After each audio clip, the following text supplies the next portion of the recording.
दोस्तों, डरावनी फिल्म मुझे फिर ले आई है।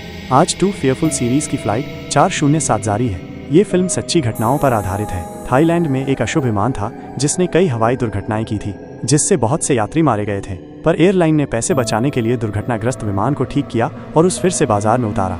जेरा इस उड़ान की एयर होस्टेस थी। जाने वाले विमान को देखकर उस दिल में कुछ बुरा लग रहा था। हाँ, वे ई के इंजीनियर था जो विमान की अंतिम जांच कर रहा था। अचानक पीछे से एक छाई गुजरी। हाँ, वे ने सोचा वो भ्रम था, पर जब वो जाने लगा तो गोदाम का दरवाजा बैंड था। उसने तुरंत वॉकी टॉकी से मदद मांगी, पर एयर होस्टेस नाचकर यात्रियों को सुरक्षा बता रही थी। उन्हें उसकी बात सुनने का वक्त नहीं था। विमान धीरे धीरे उड़ान भर रहा था। होस्टेस यात्रियों के लिए खाना लाने लगी, पर कटलरी का डिब्बा किसी तरह से खुल ही नहीं रहा था। जेरा को कुछ याद आया। उसने एक मुक्का मारा और डिब्बा खुल गया। यूज पिछली दुर्घटना याद आई जब ऐसा ही कुछ हुआ था। उसका बुरा एहसास और बढ़ गया। तभी जेरा को पीछे ठंडक महसूस हुई। वो मुड़ी और अजीब बात यहीं नहीं रुकी। जेरा कैबिन में आई। 2 यात्रियों ने देखा उसके पीछे टेढ़े पैरों के निशान दी। समझ गई कि विमान में कुछ गड़बड़ है। एक भिक्षु दर से मंत्र जपने लगा। तभी विमान तूफान में फंस गया।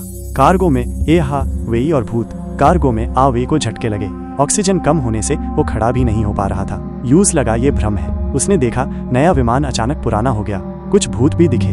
अवेदार से कांपने लगा। तभी सह पायलट ने देखा कार्गो में चेतावनी बत्ती जल रही है। वो जांच करने गया और आवे को बचाया। पर जब सह पायलट लौटा, उसने फर्श पर गंदगी देखी। सोच रहा था क्या है, तभी एक भूत सामने से गुजरा। उसने टॉर्च जलाई।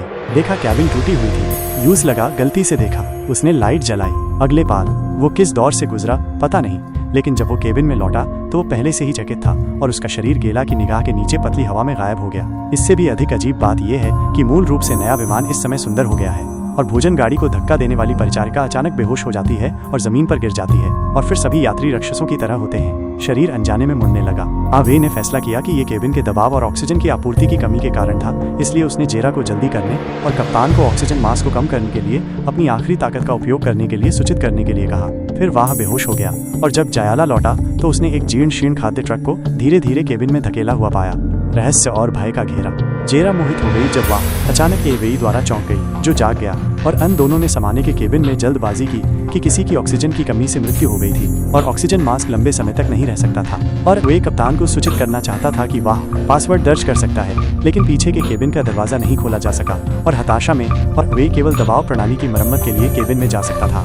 इस समय साक्षात स्थिति बुरी थी और उसके पीछे भी भूतों की परछाइयां दिख रही थी। दोनों को इसका एहसास नहीं था और वे दबाव प्रणाली को ठीक करते रहे, लेकिन ऑक्सीजन की कमी के कारण जेरा को कोमा में गिरते देर नहीं लगी और उसने देखा कि वह भूतों से घिरा हुआ था और उसी समय कैबिन में कुछ चल रहा था। जीर्ण शीर्ण खाद्य ट्रक फिर से प्रकट हुआ और एप्पल जैक को छोड़कर उपस्थित सभी लोग भयभीत थे, जिन्होंने ऊपर जाने और इसका निरीक्षण करने की हिम्मत की और इसे धक्का देने के लिए पहुंचे, लेकिन कुछ भी असामान्य नहीं मिला। लेकिन जब वह घूम गया तो खाद्य ट्रक पतली हवा से गायब हो गया और फिर उसकी प्रेमिका बेतहाशा हिलाने लगी। सहेली ये कहने के बाद वह फिर से ऐंठन गया और बेहोश हो गया। जैसे जैसे समय बिताता गया, यात्री पहले से हाई ऑक्सीजन की कमी के कारण मर रहे थे और सबसे बड़ी बहन ने पाया कि एक अजीब लड़की खुद को अचंभे में घूर रही थी। उसने केबिन की ओर देखा और उसे नहीं पता था कि ये एक मति भ्रम था और ये भूतों से भरा था। सौभाग्य से वे ने आखिरकार आखिरी समय में ऑक्सीजन आपूर्ति प्रणाली की मरम्मत की और फिर जेरा को केबिन में वापस लाने में मदद की। और फिर सबसे बड़ी बहन ने बात की, जेरा का अतीत और विमान का अंजाम। मुझे लगता है कि आज जो कुछ भी हुआ वह सभी की सुरक्षा के लिए जेरा की सुरक्षा से संबंधित है। उसकी खातिर उसने जेरा को पीछे के केबिन से बाहर निकलने के लिए कहा और उसके प्रेमी के रूप में आवे को जाने के लिए उसके साथ जाना पड़ा। लेकिन ये जानकर आश्चर्य हुआ कि पीछे के केबिन में एक भी यात्री नहीं था और वे दोनों हैरान थे। अचानक बाहर एक जोर का शोर हुआ। उसके बाद अजीब हंसी आई और यात्री इतने भयभीत थे कि वे पीछे हट गए। हर कोई सवाल करने लगा कि पृथ्वी पर जेरा ने भूतों को कैसे उकसाया और हताशा में जेरा के पास सच्चाई बताने के अलावा कोई विकल्प नहीं था। 10 साल पहले उसके पास एक विमान दुर्घटना हुई थी जो बिल्कुल वैसी ही थी जैसी अब है, जब सभी यात्री पागल हो गए थे और वह अकेली थी जो बच गई थी। तभी जेरा को एहसास हुआ कि ये विमान वही था जो यूएस समय हुआ था और उसने इसे टॉर्च से चमकाया और पाया कि हैच खरोंच से भरा था। बस जब हर कोई हैरान था, 3 मृत फ्लाइट अटेंडेंट अचानक दिखाई दिए और हर कोई इतना भयभीत था कि उन्होंने अपना सिर घुमाया और भाग गए। लेकिन लड़की गिरने के कारण गिर गई। एजे भागना चाहता था पर हैच बैंड था। जब प्रेमिका को खोजने लौटा वो भूत के कब्जे में थी। एजे ने यूज मारा, फिर आग बुझाई और उस मार डाला। सबके मिलने पर बड़ी बहन ने पाया कि उसकी बेटी गायब है। सब 2 टीमों में बनते वे कार्गो होल्ड गया। कॉकपिट खोलने के औजार लेकर बड़ी बहन और साधु बेटी को खोजने गए। एक बुद्धि औरत जमीन पर पड़ी थी। साधु यूज आराम देना चाहता था। अचानक वो जीवित हो गई और बड़ी बहन पर हमला किया। बड़ी बहन ने यूज लात मारी। डर से वो और क्रोधित हो गई। वो तेजी से डाइनिंग कार की और भागी। बुढ़िया से निपटने के बाद साधु की आंखों में भी भूत दिखा। बड़ी बहन पागल हो गई। एक अजनबी और कॉन्ग शाओ आए। अजनबी मारी गई। कॉन्ग शाओ भाग गया। तभी आ वई और दूसरे औजार खोज रहे थे। 3 लंबी एयर होस्टेस आयम। वे डर से आंखें बैंड कर ली। वे सही थे, भूत सीधे नुकसान नहीं पहुंचा सकते। पर एजे ने आंखें खोल दी और अंतिम लड़ाई और जेरा का भागे।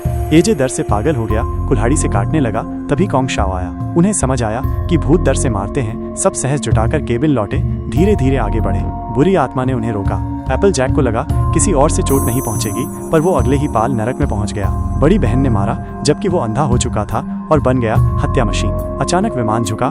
डाइनिंग कार लोगों की ओर लपकी। चाकू और कांटा बड़ी बहन को लगा। वाह, बेहोश हो गई। लेकिन बुरी आत्माएं जेरा को घूर रही थीं। डर के मारे जेरा के पास सच बताने के सिवा कोई चारा नहीं था। वो ड्राइविंग रूम में छुप गया, बाहर नहीं आया और दरवाजे से किसी को धक्का मारकर मार दिया। जेरा पश्चाताप कर रहा था। तब मारी हुई बड़ी बहन फिर से खड़ी हुई। जेरा को पकड़ लिया और उसका गला घोंटने की कोशिश की, पर विमान तेजी से गिर रहा था और डाइनिंग कार फिसल गई और बड़ी बहन डूब गई। इसके बाद कॉकपिट का एक हिस्सा तोड़ा गया।